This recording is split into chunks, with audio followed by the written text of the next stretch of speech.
right. Juniors have got, if they beat Ryan Briscoe, they're beating the best in the world. The best in the world. So, and Troy Hunt's been doing that all day, and not only has he been doing it today, but he's been right up there competitive with Briscoe. He certainly does. Could you imagine what he would have done if he had managed to go to the World Championships? I mean, that would have been superb. It certainly would. Of course, number 3, and I'm quite sure the young Mitch Bolton in the number 11 card would be super pleased with a start off in grid position 3 on the second row of the grid. Beside them, of course, is in grid position 4 is Michael Caruso. As they'll roll to the start. They've got between 2 to 8 seconds. The red light will start to flash, then it will turn green, then the action will start over 17 laps. There's the red light flashing, green light, and they're racing, ladies and gentlemen. And we've got the number 7 car of Brendan May still on the grid there. Oh, great start. Michael Caruso. Briscoe and Hunt. That was a great start as poor Brendan May. He's got on the line, but Caruso, well, he just dumped the clutch. He wasn't gone.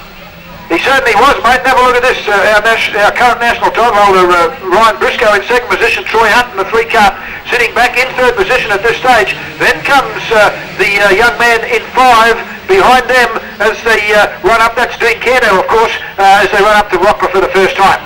Yeah, well, Caruso down over the steering wheel is Hunt. Oh, we had a look down the inside of Briscoe going into the end of the back straight there. But Caruso, Briscoe, Hunt, Canto. Mitch Bolton, he fell back a little bit. Jesse Hancock and Gert. Then you got Brendan May and James Elliott. Hunt up the inside of Hall. Oh, great show. Squeezed him into that corner. He was not going to give way without a fight. But Caruso, he's leading. This is some of the best juniors in the world we're watching here at the moment, ladies and gentlemen. Caruso, Briscoe, Hunt and Canto look nose to tail. They are not going to give an inch. They certainly are, mate. Young Michael Caruso with a quick look over his shoulder says, what am I doing out in front of all these world champion type kids here at the moment? And he said, I'm doing it good, as he works up the rock by this time. They come in no change the first 3, but just watch for the change. 17 laps of distance, ladies and gentlemen. Oh, Michael Caruso on fire. Leaning well down to get best aerodynamic advantage as the man in the young boy, I should say, in second position is, of course, Ryan Briscoe, our current national title holder. And behind him, Troy Hunt. Then comes Dean Canto and young Mitchell Bolton is the next one through as they disappear out of our sight for a second. I'll come back over there underneath the Leo and green side. They come back to us. No disc about it. It looks like Ryan Briscoe's been given the message from the pit area. Let's get to the front and lead it from the front as they go through chain break across to the number 2 light tower and back through the right-hander and down the 90-metre straight once more. Well, Michael Caruso, Troy Hunt has just slipped through the inside of the 90-metre straight. Well done to him, but Michael Caruso, he's only been in the sport about 18 months, 2 years. He's about to get it going over from 2 of the best junior drivers in the world. That's Troy Hunt, yeah, that's right. And Troy Hunt moves right up into his slipstream as he comes down into the braking area at the end of the 165-metre straight and works out of the extended S this time. They come down past by competition once more, ladies and gentlemen. Fastest on the lap, fastest on the track is Alan Kerr in the 4 car. Harris just taking the lead from Michael Caruso into turn 1. Hunt gone from 3rd to 1st in the period of half a lap. So, as Brendan May's got a problem, and he'll be pulling out of this race as Hunt leads that long snaking train of cars of young 15-year-olds and under, 14 and 15-year-olds. Hunt from Briscoe the inside of Caruso. Yes, it was. Fight it, but couldn't. Oh, yes. Canto gets a little bit shuffled back there, but Michael Caruso now back in the 3rd position as the number 1, our current national title holder, young Ryan Briscoe, leans well forward to get all the best out of his little machine as he runs down into the braking area at the end of the 165-metre straight. They come in, but Troy Hunt has opened up a considerable lead at this stage as he works down past me. Alan Kerr still the quickest with 50.33, 033 as they go out of our sight once more. Leo and Green sees them back once more. Buttercup, NZ and Hoey and Platts electrical appliances. That's through the chicane, around chain break and across to the far side of the circuit once more. No change as Troy Hunt has a casual look. He has a great time, this young Troy Hunt, has a casual look, but he's working 10/10 out in front at the present time. He knows with 12 laps to go, anything can happen. He knows that Briscoe doesn't give in easily, but I tell you what, neither does Troy Hunt. He is one of the most tenacious young drivers you will ever meet. He wants to win. He's sick of coming 2nd or 3rd. He wants to win. He wants to beat Briscoe. He wants a national championship as a junior. And what the hell? why not make one of the world's best drivers while you're doing it? That's certainly right. Of course, the comment about the world's best drivers is 100% correct. This young Ryan Briscoe, of course, just came back from the World Championships. He has had a lot of years overseas experience, and a lot of these other boys are looking to emulate that. All the people here today are looking at, looking at a world-class performance here today in this, the third round of the CIK National Championships here at Ipswich. Absolutely, and let's not forget that Ryan Briscoe is still a factory driver. He still gets the latest engines from Europe, the latest chassis. He gets factory assistance. The rest of the privateers, that probably doesn't mean a hell of a lot in Australia because you still have to get them in. But I tell you what, Ryan has got every reason to win.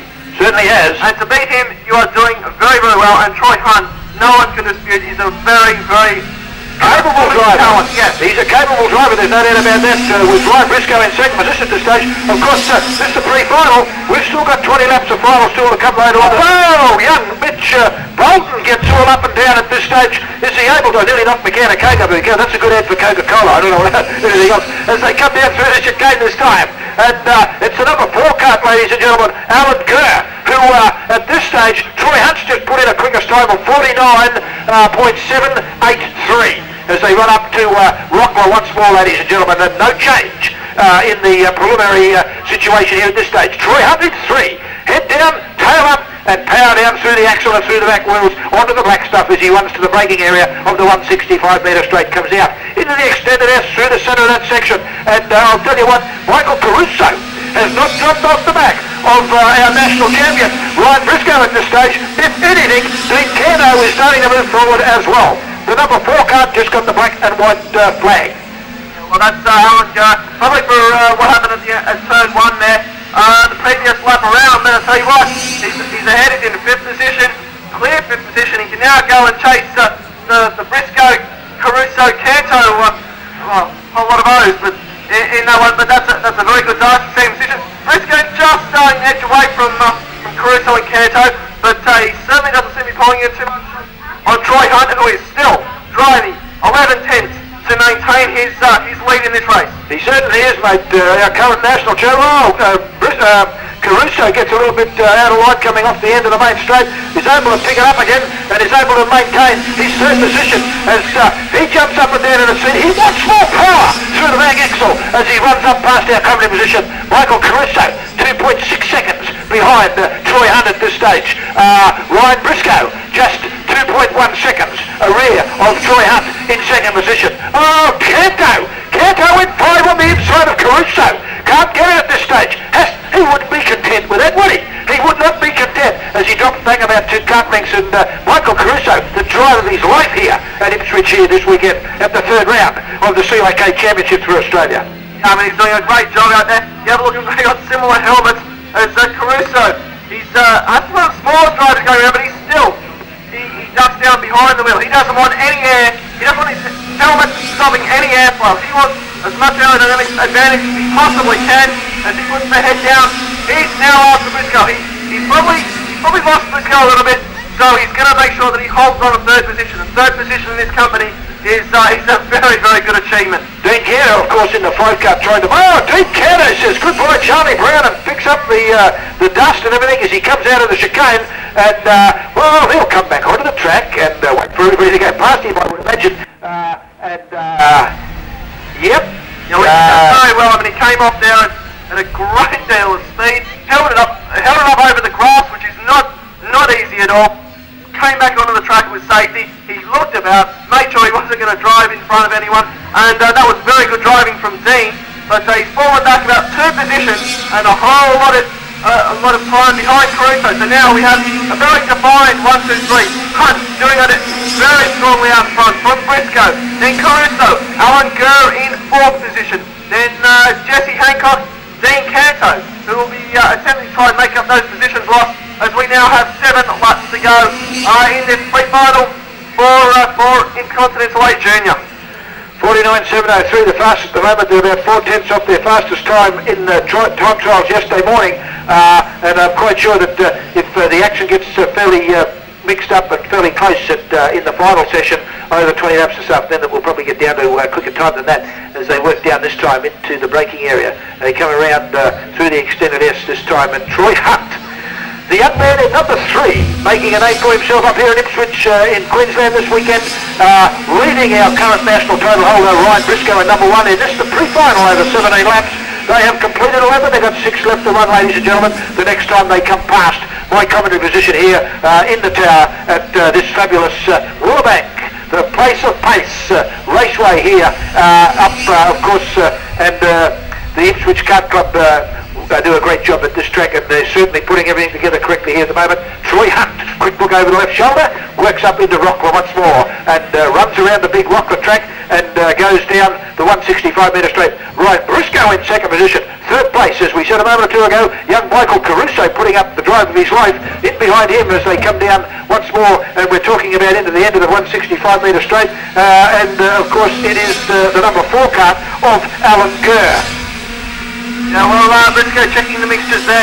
He's probably going to be set off a second here, I'd say, unless something happens to Hunt where he slows, you know, he just puts a wheel off, and Briscoe can then sense that he may be able to pull him in a little bit. He's probably going to set off a second. I mean, let's remember, he's leading the championship probably by 10 to 3 points from Troy Hunt, so he can afford a second position if Hunt wins it. He's not going to want to do it too often, but he feels it's better. Accept the second position, don't push it, don't run it off the road or anything. Not that he does that very often, but and then conserve your tyres, have a go and try and win the final, which is worth more points. He's 12 points in front after the second round of racing for the Australian title at this stage. Young Troy Hunt with 104 and Ryan Briscoe with 116. So a win here today. Of course, there's points count for the pre-final as well. Yes, they do, but remember, it's only 1 point difference first and second in the pre-final. I think it's about 5 points difference in the final. The final will be the one that Ryan Briscoe wants to win. Certainly will be, and of course if he continues the way he's going at this particular point in time, he'll start off the front row of the grid, and that's where he wants to be. He doesn't want to be in a situation where he might get caught up with someone having a bad start and have to dive dice and try to get past him. He didn't get a straight run off the start, which I'm quite sure he will be able to do if he continues in the fashion that he is at present. Then they won't want to get so split by Michael Caruso again. That's true, they certainly won't. So as this pre-final for the Intercontinental A Junior starts to wind down, ladies and gentlemen, after the completion of 13 laps of 17, 3 laps to go at the completion of this one. We have Troy Hunt in the number 3 kart leading them, and I'll tell you what, the times come down 2.1 seconds. It was considerably more than that, so Briscoe certainly is closing the gap as this race comes to the finality of it. 14 laps completed at this stage, 2.177 seconds between Troy Hunt and Ryan Briscoe. Michael Caruso 4 and 0.2 seconds behind Hunt as they run down the 90 metre straight once more. Quick look over the long shoulder, a long look over the left shoulder. You're right, Jeff. In the 9 kart, Michael Caruso just jumps up in the seat to make sure that he gets all the power down through the rear axle, into the tyres and back onto the black stuff. Works down the 165 metre straight once more. Yeah, well, as I said, I think it's pretty well. Troy Hunt's not going to push his tyres, his engine or anything like that. 2 laps to go. While the gap probably isn't as large as it was, it's large enough for him to just keep it there. Pushing at this late stage in the race, he's more likely to lose time to Briscoe than to gain any. So he's got a comfortable lead. Briscoe's not pushing that hard. He's just keeping a brisk pace to make sure that Michael Caruso, who is coming under pressure from Alan Kerr, who is closing very, very fast. 2 laps to go. This will be a hard 2 laps for those 2 drivers. But up front is Hunt has another look over his shoulder, as does Briscoe. They're checking the opposition. There's none around. They'll take it 1-2 to the finish line. I'll tell you what, 3rd and 4th is far from settled because Alan Kerr has come on an absolute barnstorming drive as he has a look down the inside. Hey, they will take 3rd position from Michael Caruso. Caruso saw him go down the inside, let him go, so let's not fight this with 2 laps to go of the pre-final. Let's stay on the second row of the grid for the final. Certainly are, mate, and last lap they're all at this stage, ladies and gentlemen. Troy Hunt certainly putting a stamp of excellence on his performance here this weekend. Quick look over the right shoulder as he comes into the 90 metre straight for the last time. Similar circumstance with young Ryan Briscoe. Certainly just riches the mixture up as look over his left shoulder as he runs up towards Rockler.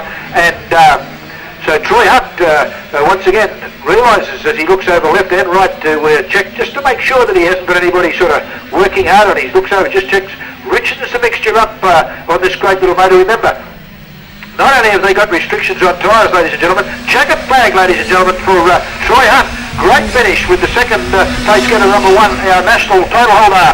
Ryan Briscoe in second position. Number 4 car of Alan Kerr is the next one home, ladies and gentlemen. Behind them is young Michael Caruso in the number 9 car, Jesse Hancock in the number 8 car, and Dean Canto in number 5, bringing up this situation.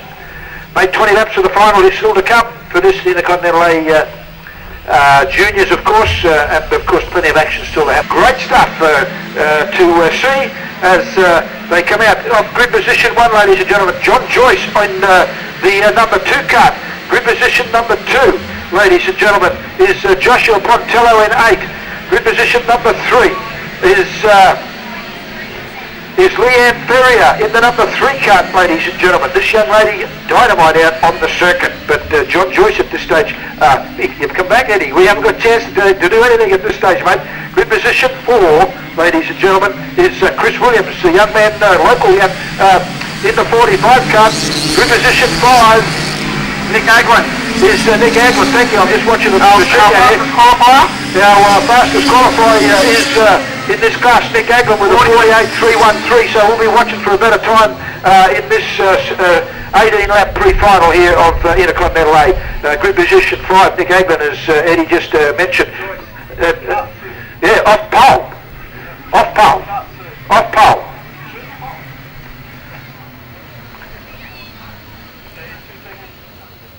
Okay, we'll just run through there. The pole setter, to get up in the pole, we'll just run through there. The number 2 car, he finished second in the first heat, he finished second in the second heat, and he finished 9th in the third heat to finish up with 13 points and pole position in this, the pre-final. I mean, it's consistency. It is consistency that counts. You know it, I know it, and the boys out on the track know it. Yeah, well, I mean, we had a lot of misfortune with some of our front runners. Nick Aglin had, that's a rather spectacular failure. Just a chain came off at the end of the front straight here into turn 1. That ended his run. John Joyce had a bit of a moment in the third heat. That pushed him back, but he came through again. Joshua Pontello has done very well for himself. 3 consistent results, an 8th, a 4th, and a 5th. That gives him grid 2. Leanne Ferrier 2 first, but a DNF in the opening heat. We are not going anywhere at this stage. So obviously unhappy with that start, but look at the field. I mean, this is going to be one hell of a run into the first corner. 20 laps, 18 laps I should say, the distance on this one too, Eddie, and I'll tell you what, you are 110% correct. This is going to be one hell of an action pack.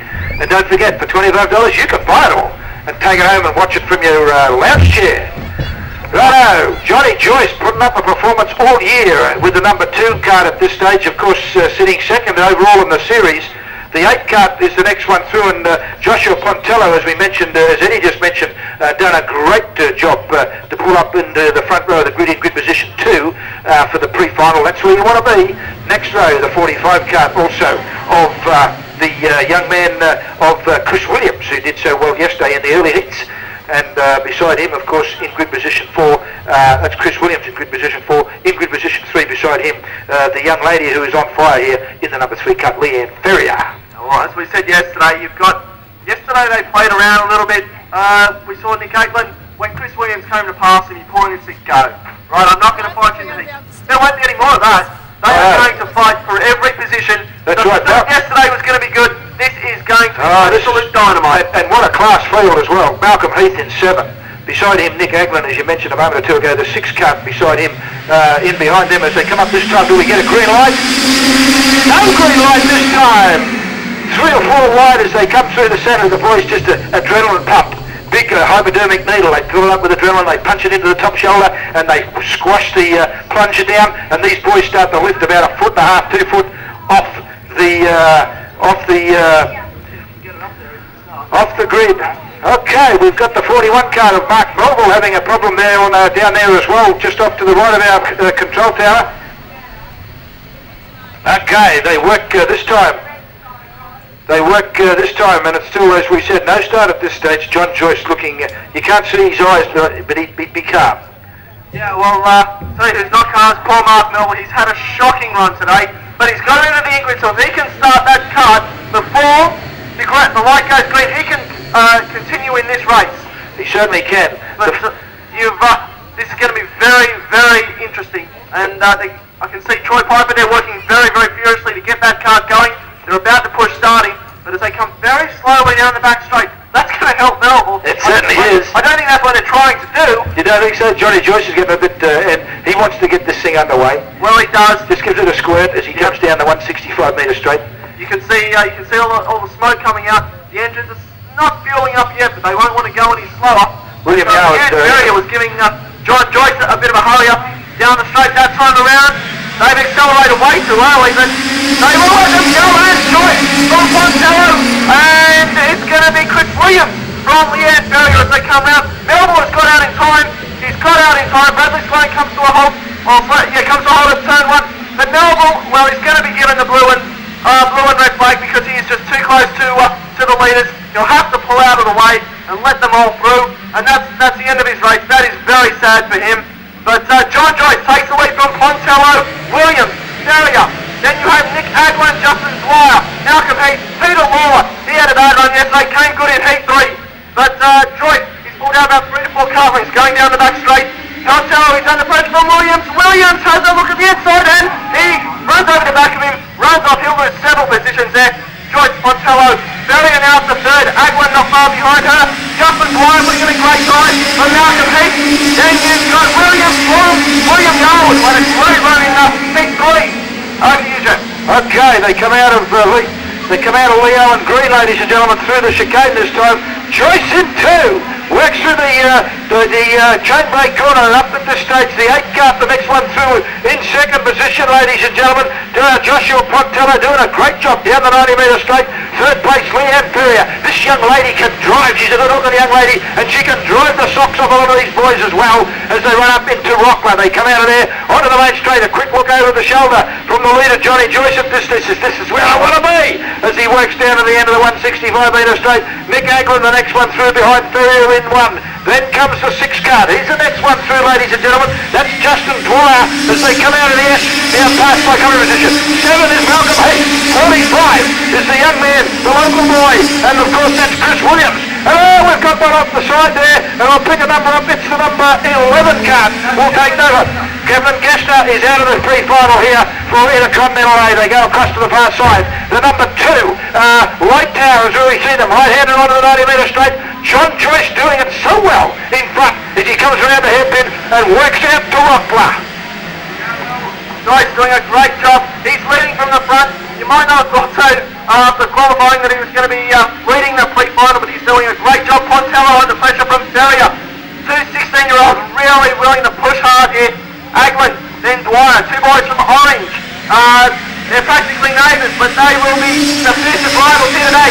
Joyce, Pontello, Ferrier, Aglen, Dwyer. Then it's Cameron Williams, Malcolm Heath, William Yarwood. Then after him is Daniel Richard, who drove very well yesterday. Then you've got Peter Lawler, Chris Walton, David Cruz, and Simon Meyer. Tim Ray, who's fallen back a bit. Then Brendan Dive and Ryan Singer. As bit of push and shove out at the back there as Joyce leads Leanne Ferrier, mate, the fastest lap at this stage. The young lady in number 3 with a 49.377.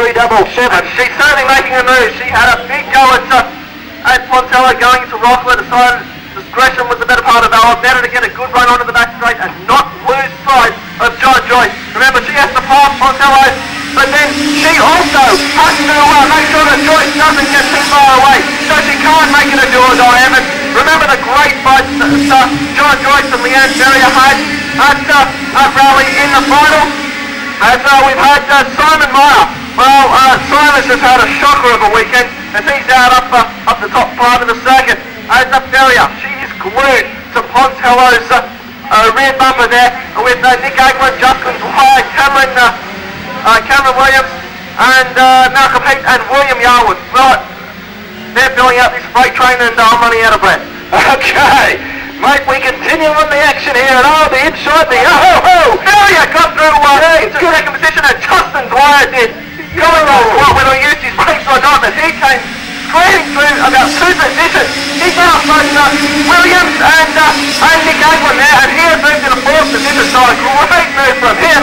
Don't know if you want to do that too many times though.